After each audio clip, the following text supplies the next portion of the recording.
Hey everybody, this is Zachary Jeans. Let's keep walking through the Bible. So today is day 358. That's right, we're on episode 358, and we are in the book of Exodus.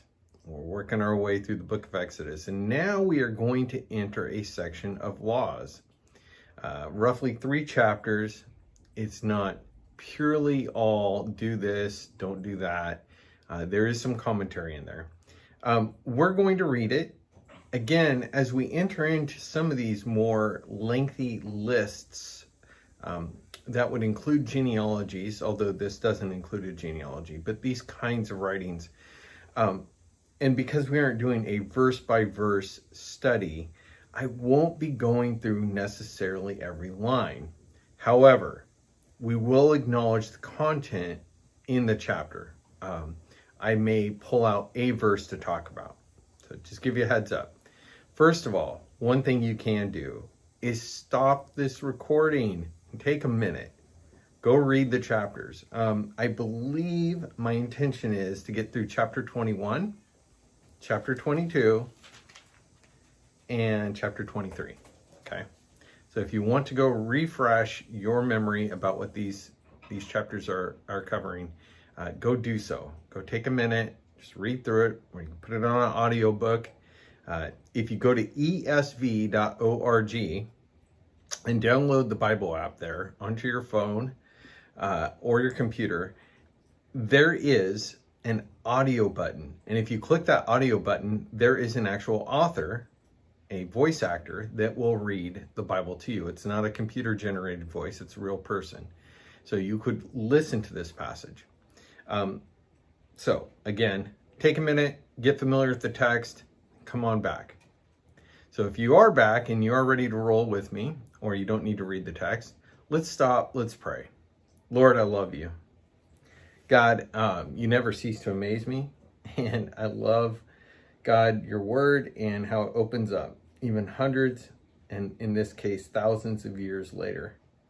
Lord, please, God, make yourself known. Please, God, glorify yourself. Please make yourself clear and apparent to us. God, please show us what you want to see, what we need to see.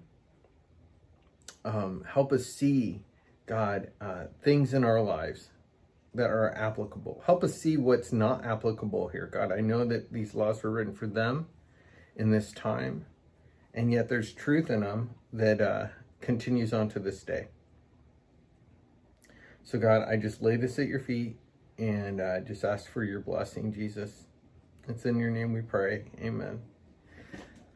All right. Got my Dodgers hat on. I'm not a huge baseball fan.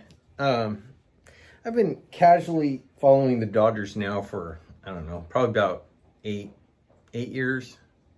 I mean, I've been aware of them for a long time, obviously. I follow baseball a little bit. I enjoy it. It's good background. I enjoy watching a game occasionally. I got this hat when I went to spring training for the first time ever last year. Went with my mom. It was great. We had really great seats, paid the money. I don't go to a lot of games, and it's just fantastic. I don't know if I'm getting down there this year, but I picked up this hat there and I love it. Okay, so if you can, please turn to chapter 21 in Exodus, and let's get going. Get a little more light over here. All right. Now these are the rules that you shall set before them. When you buy a Hebrew slave, now this word slave can be translated slave, servant, bondservant, oftentimes referred to bondservant in the New Testament. There's a note here that I think is fair. So the term servant or slave, the Hebrew term ebed, designates a range of social and economic roles. So there was a group of people who didn't own stuff, right? Own tents and camels and donkeys and in this case, other labor. They worked for those who did. And not a lot's changed in some respects, right? The term slave is hard to hear, and that's largely due, obviously, to the history in the United States that we've had with slavery. And if you're from another country, you know that your country has experienced that in different formats over the centuries. And it's just horrific, right? The enslavement of people and the cruel, harsh treatment of people, them being forced to work for your gain if you were an owner. So that is horrible. This is describing something that's going on hundreds, thousands of years ago, and it was the economic relationship of those who worked for those who had, and those who had needed those who could work.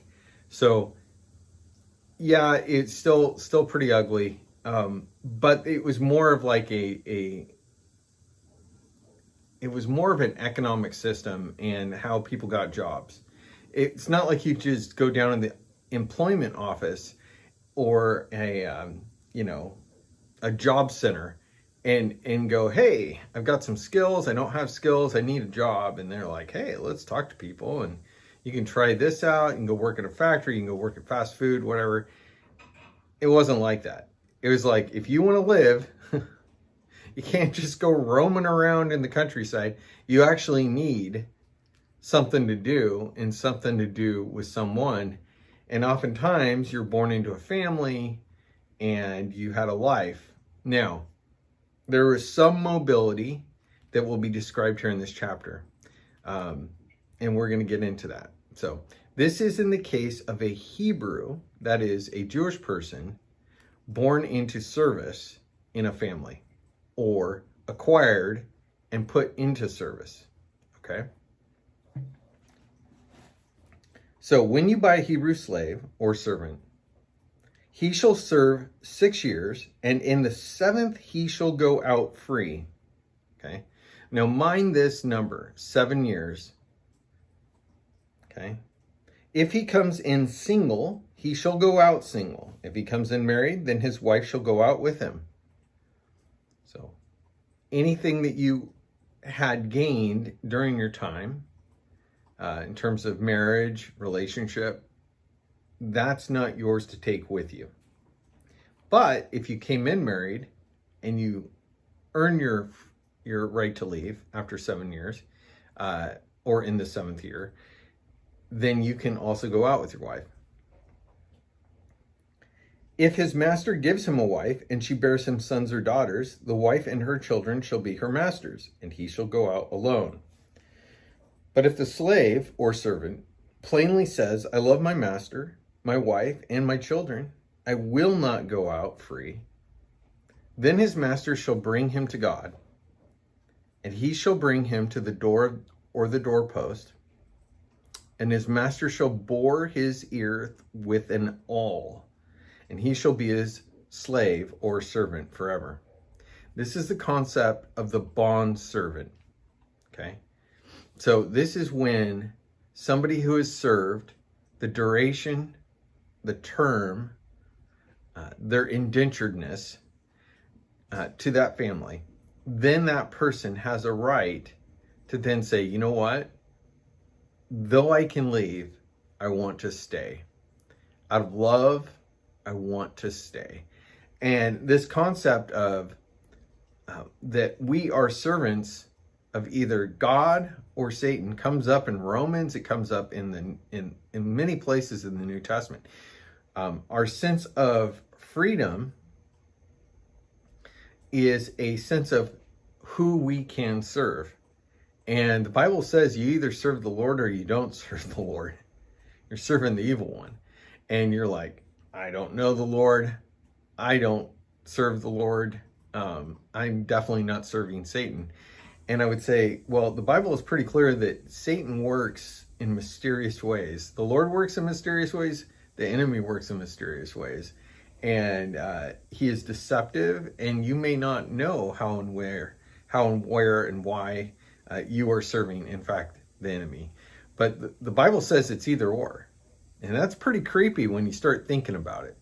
It means the things that you think are good, or the ways and patterns of life that you thought were, nascent, not necessarily meaning anything, sort of out in the gray area. Either you are attending to the Lord or you're attending to the enemy in those things. So in a grand cosmic scheme, in the scales of justice, the Lord sees it very clearly and tells us it works this way.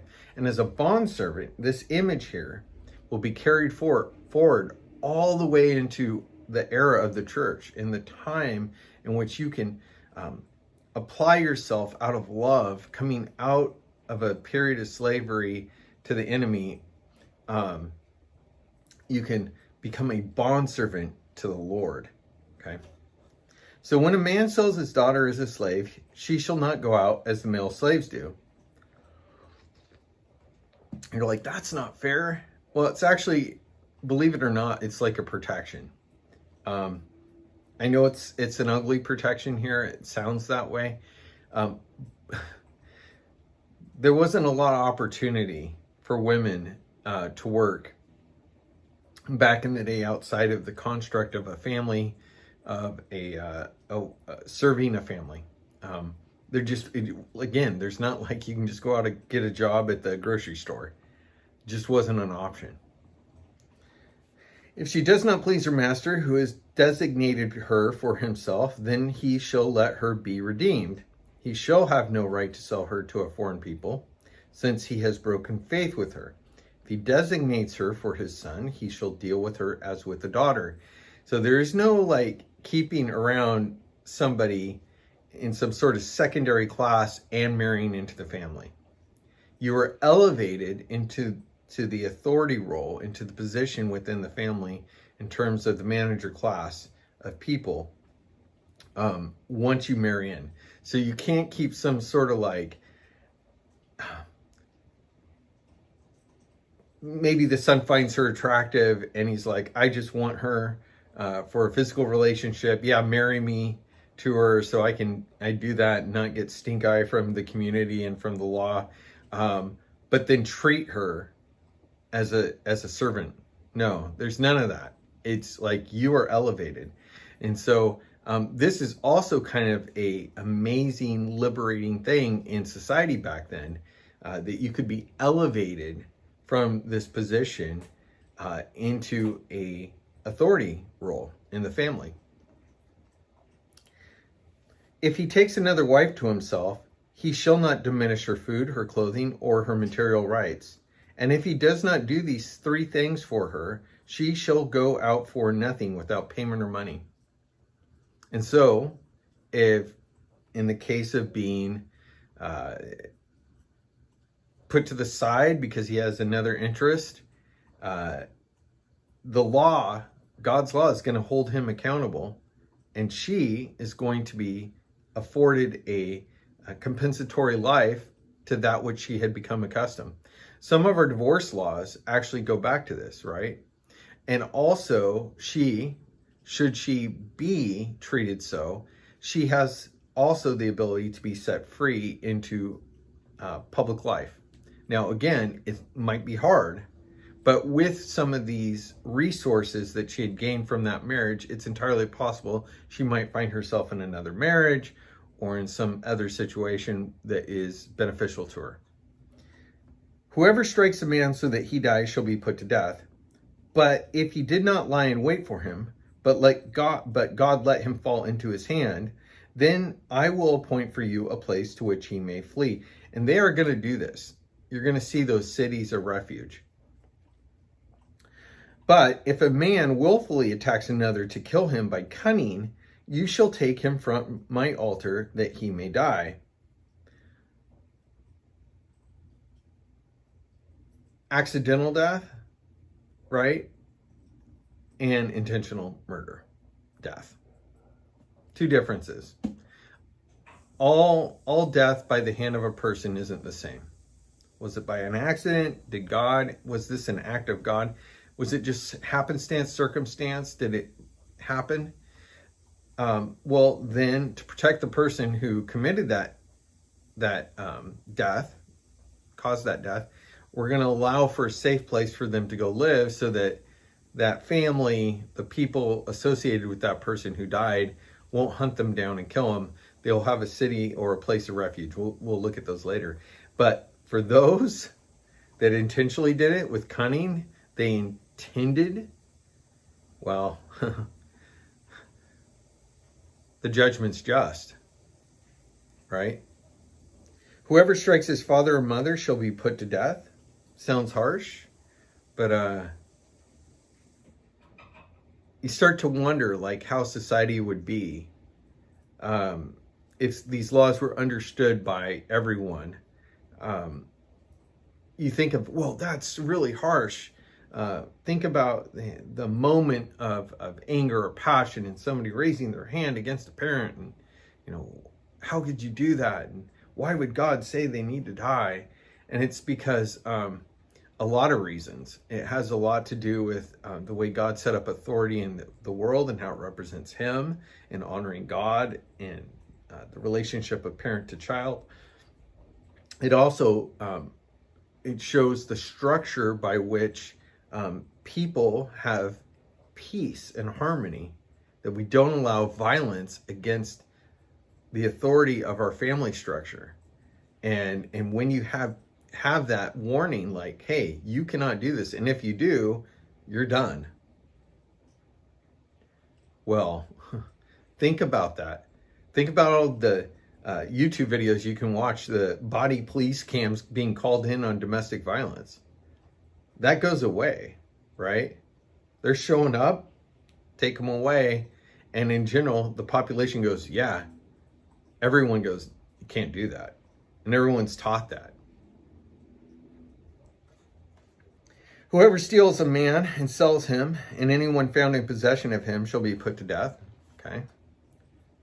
When you're taking somebody's, in modern terms, poaching, the concept of one company offering another company's employee a contract without the knowledge or negotiation of that talent is often referred to as poaching. I think that this is freedom of movement in our current world, and that it should be allowed. But you can also see why poaching laws or poaching agreements have come to be. It's for this very reason. That it's the concept that you are stealing something which that company and or family in this case has sought to acquire, provide for, and is a part of its infrastructure. And you're stealing that, and that is, in this case, punished by death. So how often do you think people would risk doing that, especially in a smaller community, like where you just can't disappear? Probably not that often. When men quarrel and one strikes another with a stone or with his fist, and the man does not die, but takes to his bed, then if the man rises again and walks outdoors with his staff, he who struck him shall be clear. Only he shall pay for the loss of his time, and shall have him thoroughly healed. Hey, this is why that whole fist fights and buy him a beer later, sorting things out. That's where that culture comes from, right? It comes from this position of, anger and passion rises in a moment and fights happen. But, let's not pull guns or knives or bang people's heads against concrete, but let's sort it out, as wrong as it is, and let's make restitution. Let's take care of the person, let's get them right, and let's make amends. Okay. When men strive together and hit a pregnant woman so that her children come out, but there is no harm, the one who hit her shall surely be fined, as the woman's husband shall impose on him, and he shall pay as judge determined. But if there is harm, then you shall pay life for life, eye for eye, tooth for tooth, hand for hand, foot for foot, burn for burn, wound for wound, stripe for stripe. Okay? This applies to unborn children. And this is kind of like where a lot of the heart behind why the Christian culture, we believe that abortion is so serious. We don't believe that there is some gelatinous mass of cells one day, and then should that gelatinous mass of cells somehow exit the body of the woman, all of a sudden, oh, whoa, look at that, there's a baby. That's a human being. Do you see how absurd it sounds? But when when a person is trying to justify not having to have the responsibility and care for that person, they have to turn it into a non-person, and they have to turn it into a situation where getting rid of that non-person has no penalty. So without getting into a huge conversation around abortion, I just want to say this is kind of where that sentiment comes from. Like, if there's an argument, in this case, it's just like people, fighting and arguing and bumping into a very obviously heavily pregnant woman, and a child or two comes out, like as in it induces labor, and the child lives, well, then her needs going to be cared for. There's going to be restitution. But if she and or her child is born dead or harmed, then there's going to be a payment and harm. And I just wonder, I know the experience of those who live through times where abortion is illegal and the harms that are occurred when somebody has to seek it out and society says no, and they need to do it for some medical reason or whatever. Of course, all these horror stories are told. That's not what we're talking about here. We're talking about what is the principle behind getting rid of a life and no consequences of that. A you or a me would fully form and live a full life had somebody not decided that our life didn't matter. And so the Bible would imply that your life is as forfeit, right? That's hard to hear, but I think that that's the point. That little life matters. That little person is a big person yet to be realized. And their life is not worth less than your life, let alone worth nothing. Does that make sense? All right. So when a man strikes the eye of his slave, male or female, and destroys it, he shall let the slave go free because of the eye. If he knocks out the tooth of his slave, male or female, he shall let the slave go free because of his tooth. Violence against servants or slaves in this translation is not acceptable. I think that is probably lost on most people as they read the Bible, this Old Testament. This was supposed to be a mindful, caring, structured environment, and you just couldn't beat on people.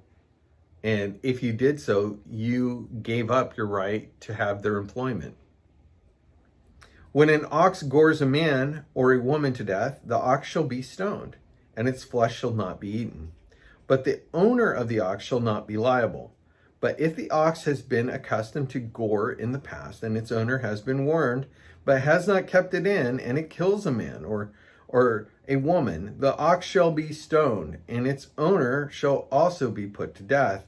Whoa. If you know that something you put out there, in this case an ox, you put some animal out there basically, or some situation, this is where this principle would come from. If you know this thing is dangerous and you put it out there in public, you're as liable. You're just as liable as the thing that committed the act of violence. Okay? So if you didn't know, then hey, it's okay. Don't do it again, right? If ransom is imposed on him, then he shall give for the redemption of his life whatever is imposed on him. If it gores a man's son or daughter, he shall be dealt with accordingly to the same rule. If the ox gores a slave, male or female, the owner shall give to their master 30 shekels of silver, and the ox shall be stoned. And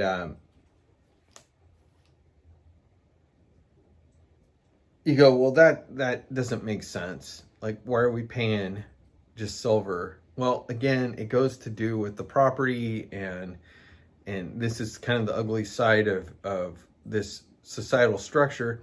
And I think it's always important to remind everyone, this wasn't the only place that this societal structure existed in the old world, okay?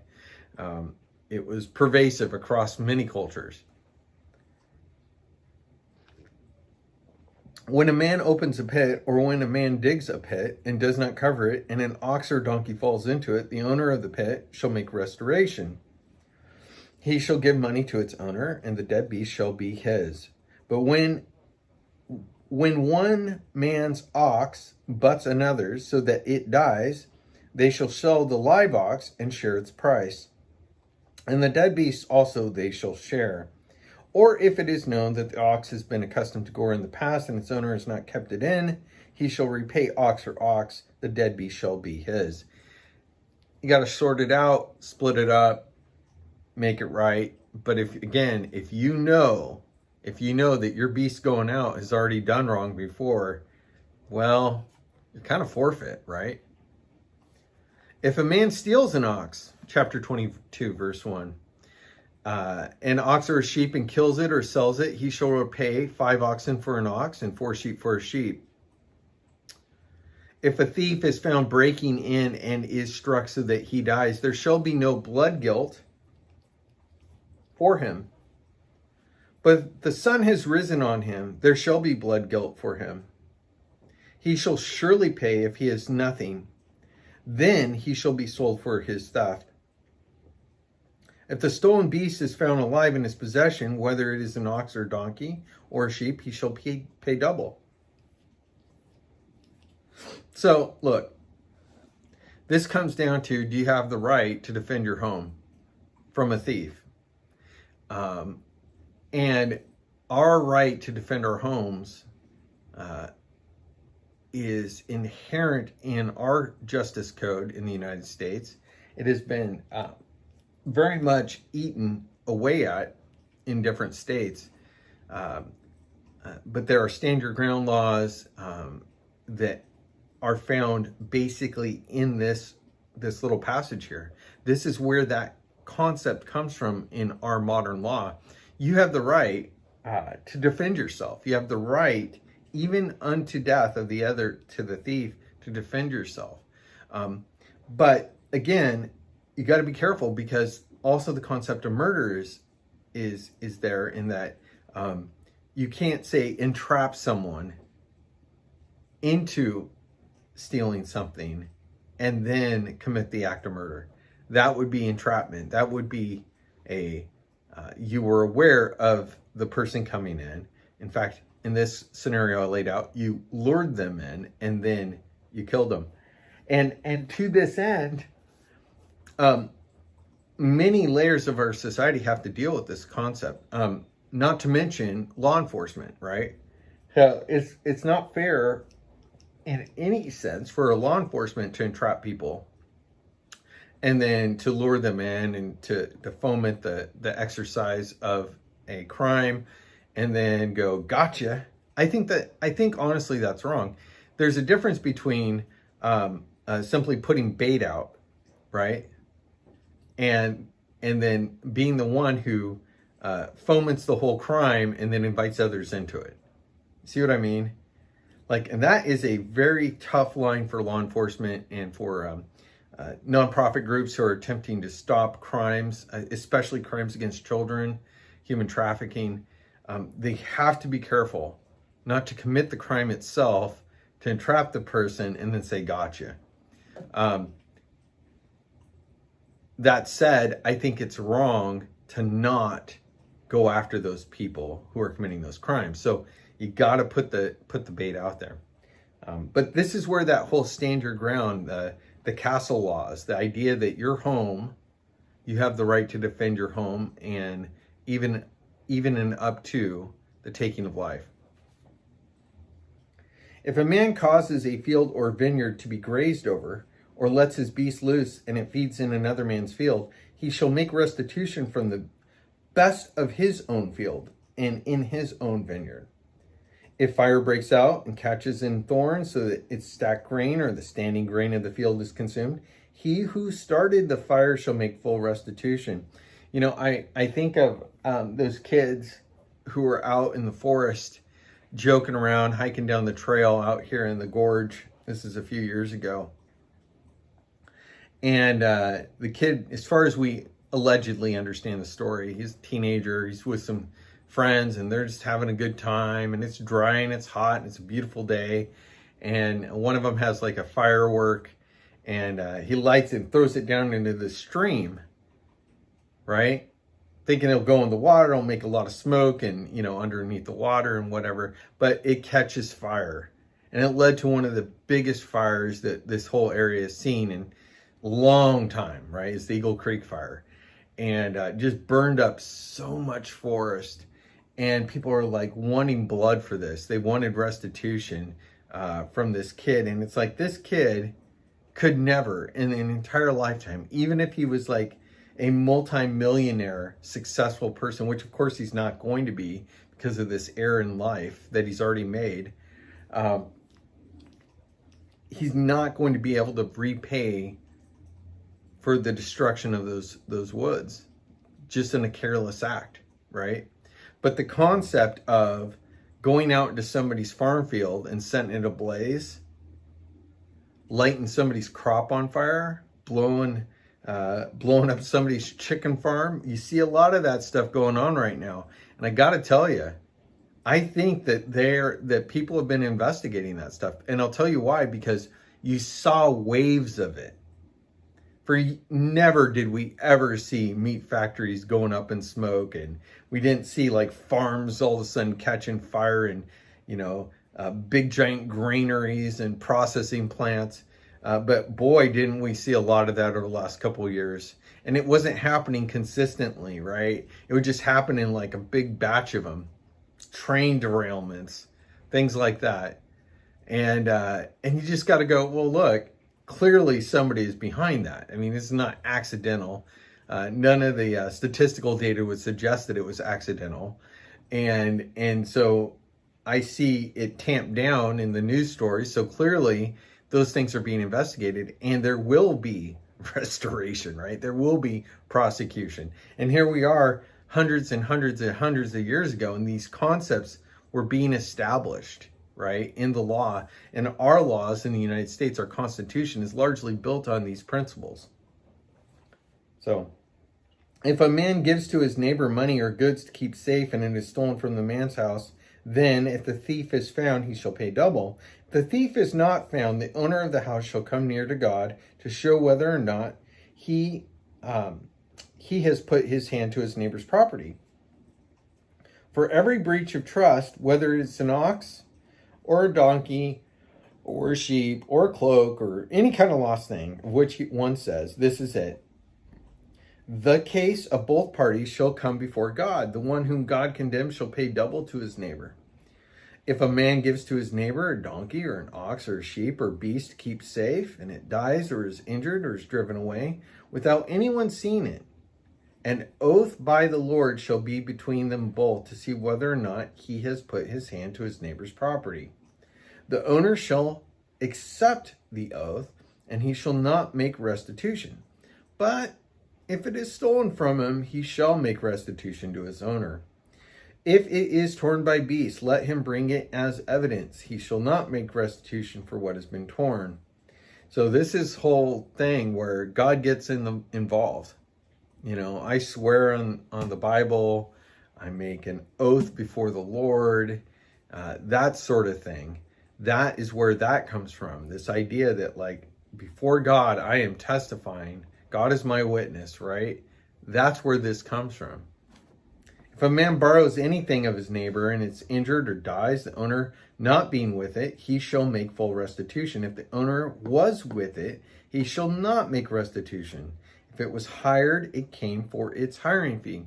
So if you're borrowing an ox, or, you know, you have like some sort of animal and you're not there and the thing gets harmed, well, guess what? The person who borrowed it, they're going to have to pay up. But if you're present and you're kind of there with the person, not so much. okay? If a man seduces a virgin who is not betrothed, that's engaged, right? In the classic Jewish sense, in the betrothed, that is set to be married, and it usually lasted months, if not a year, a period of time that you were kind of like married but not together and not have sex.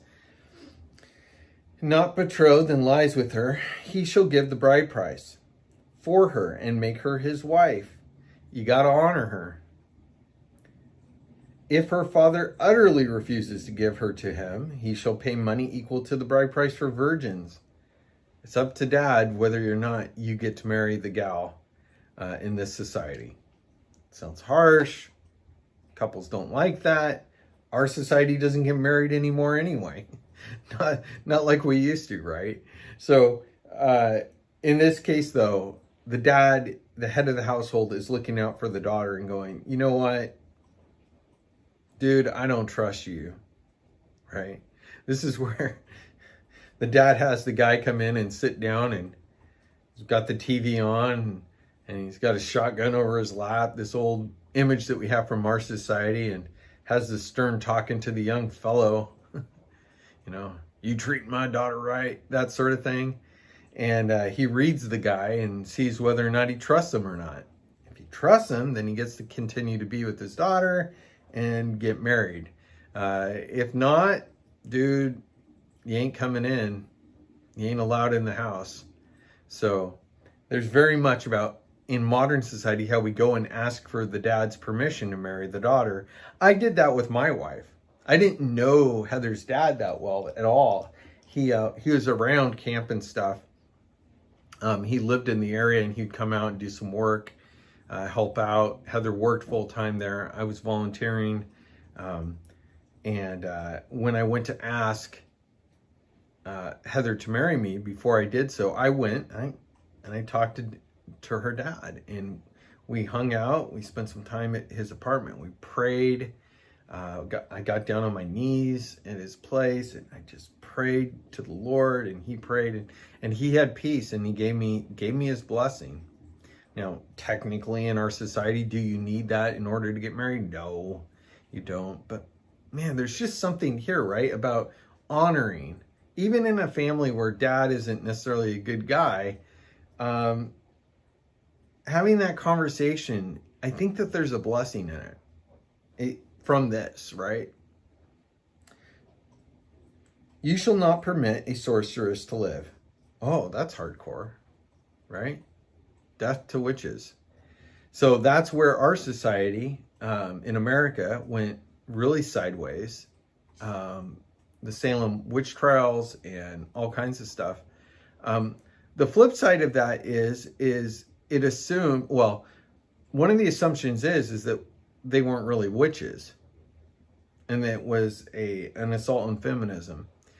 It also assumes that witchcraft isn't real, or if anything, it's just merely an honoring of different seasons and celestial patterns, and a different religion where you honor spirits of things that aren't, again, society says isn't really real, but hey, they're allowed to pretend all they want. And by the way, they also think that Christians are pretending too, because none of this is real. So those are the base assumptions in a secular society about witches, about sorcery, about even mainline religion, Christianity, Islam, Buddhism. It's all very nice. Don't do any harm to anybody. So long as you don't have harmful ideas or thoughts about other people or do harm, you can think whatever it is that you want to think. And so when it comes to the issue of sorcery, people tend to go, okay, go out in the woods and bang your drums and maybe have some weird ritual. I'm not going to get involved. And you see where I'm going with this? Here's the thing. It is real. Now, maybe not all this stuff where, you get some teenage kids playing around with the Ouija board, and that's not a good idea either. But, it's less on the grand scheme of things real than this stuff that they're talking about here. They're talking about real sorcery, real blood magic, which often involves the sacrificing of animals and in some cases, children and people. So this was a high crime. And because of that, because it was an absolute affront, and they believed in the power of not only their God, Jehovah, Yahweh, okay, they also understood that there was a spiritual enemy on this earth, and that people sacrificed and performed dark arts in alignment with that opposition. So in the people of Israel, the Hebrews, they were not allowed to practice this in the camp and in and amongst the people. This was not allowed. Now, would it happen? Yeah, it does. You'll read the history here, and you're going to find out that they did commit quite a bit of it. Whoever lies with an animal shall be put to death. I just read a story of a professor at a school out in Massachusetts, at a university, who was caught on camera with bestiality. And then further evidence has alleged that he has committed many acts. Bestiality is a real thing, and God finds it to be evil. Not only that, but genetics research, where you get into mixing of DNAs between people and animals, no doubt that is going on. Okay, it's not just in the superhero movies, and God would find that evil as well. Whoever sacrifices to any god other than the Lord alone shall be devoted to destruction. You shall not wrong a sojourner or oppress him, for you were sojourners in the land of Egypt. You shall not mistreat any widow or fatherless child. If you do mistreat them and they cry out to me, I will surely hear their cry, and my wrath will burn, and I will kill you with the sword, and your wives shall become widows and your children fatherless. There's a threat. Don't commit acts of violence, sexual, physical, towards any weaker part of society, men. Don't do it. I'm not talking about you sleeping around. That has its own penalties. I'm talking about you raising your hand in any way attacking the weak. Children, young women, older women, whatever women. Don't do it. Don't do it. It was true back here. It's true today. Knock it off. God promises he'll avenge them. If you lend money to any of my people with you who is poor, you shall not be like a money lender to him, and you shall not extract interest from him. If you take your neighbor's cloak in pledge, you shall return it to him before the sun goes down. For that is the only covering, and it is his cloak for his body. And what else shall he sleep? And if he cries to me, I will hear, for I am compassionate. God sounds harsh in this book. God is compassionate. Behind every harsh statement in here is a compassionate God. And that's the lens. That is the lens you have to read the Bible through in this Old Testament. Okay? You shall not revile God nor curse a ruler of your people. You shall not delay to offer the fullness of your harvest, and from the outflow of your presses, the firstborn of your sons you shall give to me. You shall do the same with your oxen and with your sheep. 7 days it shall be with its mother. On the 8th day you shall give it to me. You shall be consecrated to me. Therefore you shall not eat any flesh that is torn by beasts in the field. You shall throw it to the dogs. First things first, they go to God. Things that are somehow tore up, maybe got rabies or infections, don't eat it, right? No matter how hungry you are. You shall not spread a false report. You shall not join hands with a wicked man to be a malicious witness. You shall not fall in with many to do evil, nor shall you bear witness in a lawsuit, siding with the many, so as to pervert justice. Nor shall you be partial to a poor man in his lawsuit. The law has to be blind, it has to judge everyone equal. Whether you got cash, you got nothing. You can't just mob rule and declare what is right and what is wrong. You have to appeal to the truth and to the law, and you can't take into account where somebody's coming from in society. Everybody has to be treated equally under the law. If you meet your enemy's ox or his donkey going astray, you shall bring it back to him. If you see the donkey of one who hates you lying down under its burden, you shall refrain from leaving him with it. You shall rescue it with him. Just because you're at odds with somebody doesn't mean it's right to do nothing to help somebody, or in this case, an animal, that's bearing its burden and crushed under it. You have to do right when it's right. You shall not pervert the justice due to your poor in his lawsuit. Keep far from a false charge, and do not kill the innocent and righteous, for I will not acquit the wicked. And you shall take no bribe, for a bribe blinds the clear-sighted and subverts the cause of those who are in the right. When you look in today's society and you look on the news and you ask yourself, how in the world could that judge or that lawmaker or that official not see clear, obvious, totally in the face of everyone, no one can deny it, illegality? And they choose in that moment to say it was not illegal, or to simply say, I'm not going to prosecute, I'm not going to do anything about this.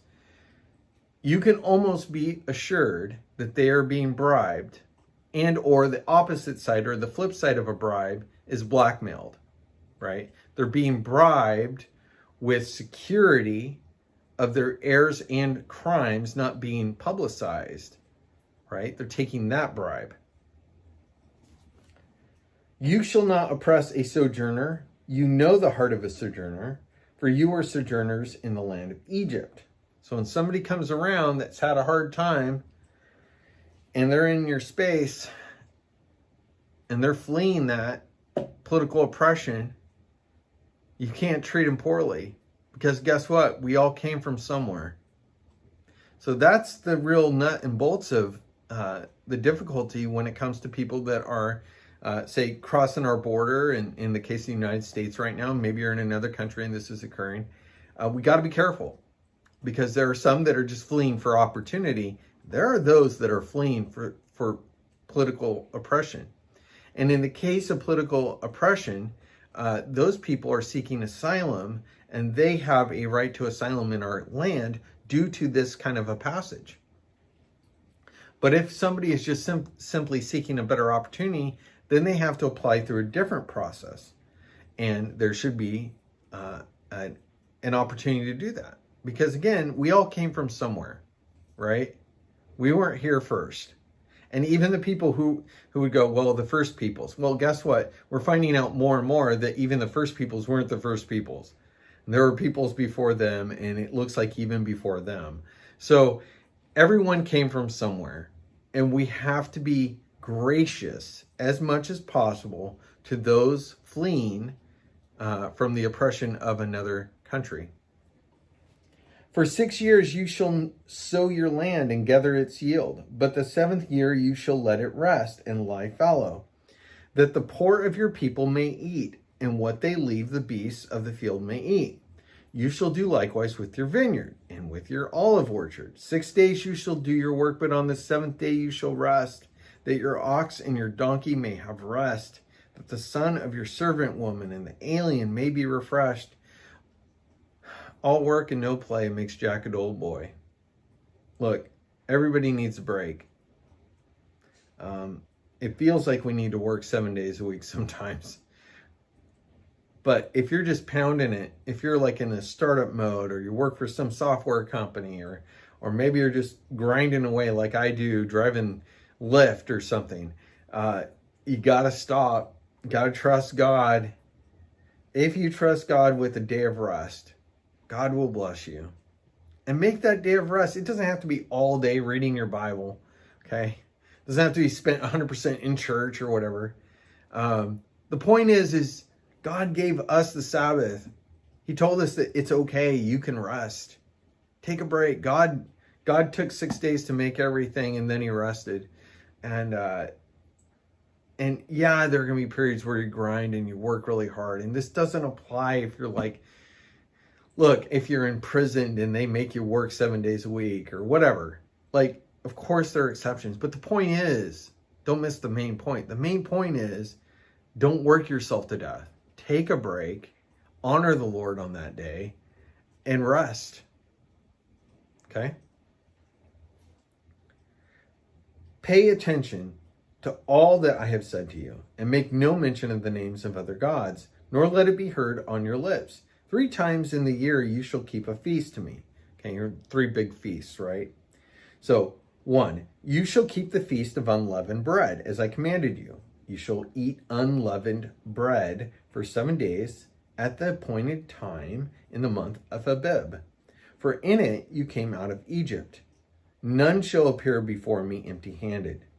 You shall keep 2, the second one, the feast of harvest, of the first fruits of your labor, of what you sow in the field. You shall keep the feast of ingathering at the end of the year.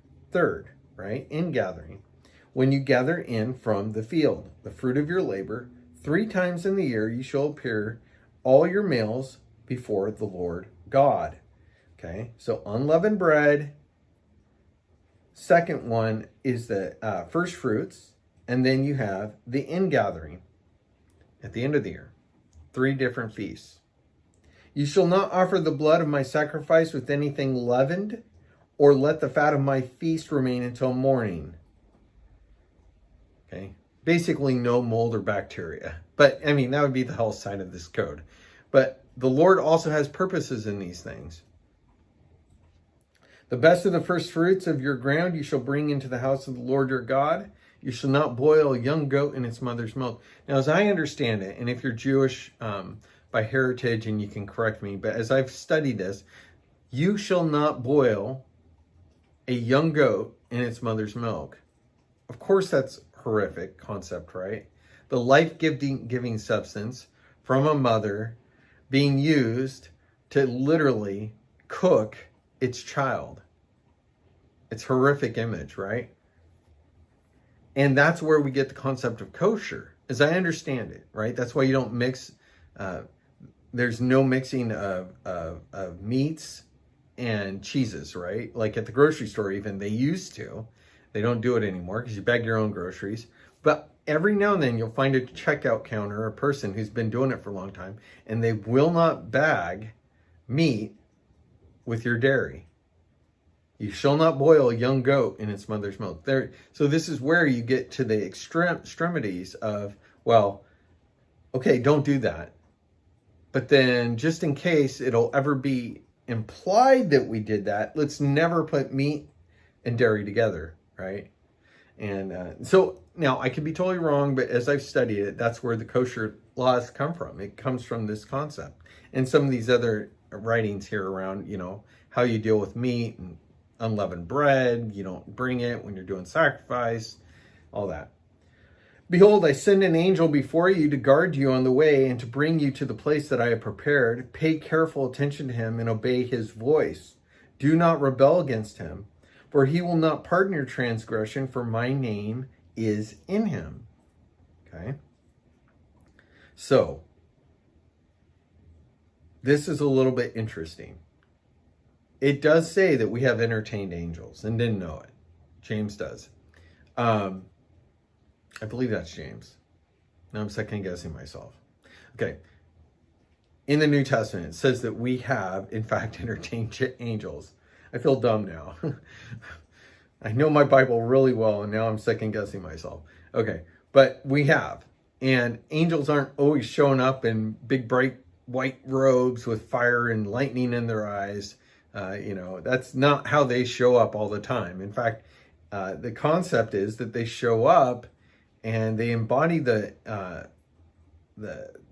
person of a person. They come in the form of a human being, but they have a unique mission, and often the way that they talk is in such a way to discern or ask something, to see what you'll say, or to give you an opportunity to give God glory in a situation. What purpose this serves in heaven? Well, the angels rejoice when, somebody comes to salvation. There is the moments of a fallen creature like us that has come to salvation when we take these moments to honor God or do something that acts out in a way God wants, and they are present, that has a ripple effect into eternity, into heaven. And they are messengers, and oftentimes it could be that they are aligning us or realigning us with a mission or a purpose in our life. That, again, it might just be a little subtle tweak or a little subtle help, but them being angels, messengers of the Lord, they have that purpose. Again, you listen. Behold, I send an angel before you to guard you on the way, to bring you to the place that I have prepared. Pay careful attention to him and obey his voice. Do not rebel against him, for he will not pardon your transgression, for my name is in him. And many people believe that it's also a reference as God is working out his mission in the people of Israel coming out of Egypt into the promised land, that this angel is in fact pre-incarnate Jesus Christ. But if you carefully obey his voice and do all that I say, then I will be an enemy to your enemies and an adversary to your adversaries. When my angel goes before you and brings you to the Amorites and the Hittites and Perizzites and Canaanites and Hivites and Jebusites, and I blot them out, you shall not bow down to their gods, nor serve them, nor do as they do, but you shall utterly overthrow them and break their pillars in pieces. You shall serve the Lord your God, and he will bless your bread and your water, and I will take away your sickness from among you. None shall miscarry or be barren in your land. I will fulfill the number of your days. I will send my terror before you, and I will I will throw into confusion all the people against whom you shall come. I will make all your enemies turn their backs to you. And I will send hornets before you, which shall drive out the Hivites, Canaanites, Hittites from before you. I will not drive them out from before you in 1 year, lest the land become desolate, and the wild beasts multiply against you. Little by little I will drive them out before you, until you have increased and possessed the land. And I will set your border from the Red Sea to the Sea of the Philistines, and from the wilderness to the Euphrates. For I will give the inhabitants of the land into your hand, and you shall drive them out before you. You shall make no covenant with them and their gods. They shall not dwell in your land, lest they make you sin against me. For if you serve their gods, it will surely be a snare to you. When you're moving into this land, don't rebel against my angel. Follow my angel. And I'm going to go before you. I'm going to eat away at encroach upon their area. The fear of you is going to go before you. I'm actually going to send some hornets. All kinds of stuff is going to happen. People are going to freak out. They're going to back up. And I'm not going to do this all in a flash in like 1 year, because if I just send them all out in that time frame, you're going to be able to inhabit all this land. And guess what? Wild beasts are going to kind of come in, and you ain't going to be able to make a life there. And you're all like, what? Wild beasts? Well, when wild beasts are plentiful and you don't got guns, humans, albeit that they have a lot of ability to create strategies, right, for dealing with wild beasts, we're talking about a world where wild beasts were very, very plentiful, very powerful. And it took a large population to keep them at bay. And I'll close on this. I recently was watching a clip. In fact, it was a Joe Rogan clip, and he was on somebody else's podcast. And he was talking about a time when him and a buddy were out, and his buddy was watching through a scope, like a long distance scope. And he saw a grizzly bear literally take a paw chasing a moose, a full grown moose, and with one swipe, break the back of a moose. Wild animals are terrifying. I think we have Disney-fied, we have anthropomorphized our animals on TV for so many years. We forget how incredibly violent and vicious they can be. We have told ourselves that they don't want to eat us or attack us because, they're misunderstood. No, we just aren't their ideal food. But given an opportunity, should we create a conflict with them or find ourselves without any protections, wild animals have no problem challenging us. So God did not move all those peoples out or promise to do that in just some flash in a year, because he was like, I care about you, and if I do this just all really fast and just make them all go away, all these Hittites, Perizzites, Canaanites, and whatnot, if I just push the Amorites out, guess who's going to move in before you can kind of fill out the land? So even there, the Lord is gracious. He is compassionate. All right, well, this was a heavy episode. We went through a lot of stuff. Talked about slavery. We talked about sorcery. We talked about when it's okay to defend yourself, when it's not, when you have to pay restitution for an error in judgment or something your animal did, or when you don't, how you got to take care of people in the case of marriage and not marriage. We talked about the actual conquering, talked about a few of the feasts, right?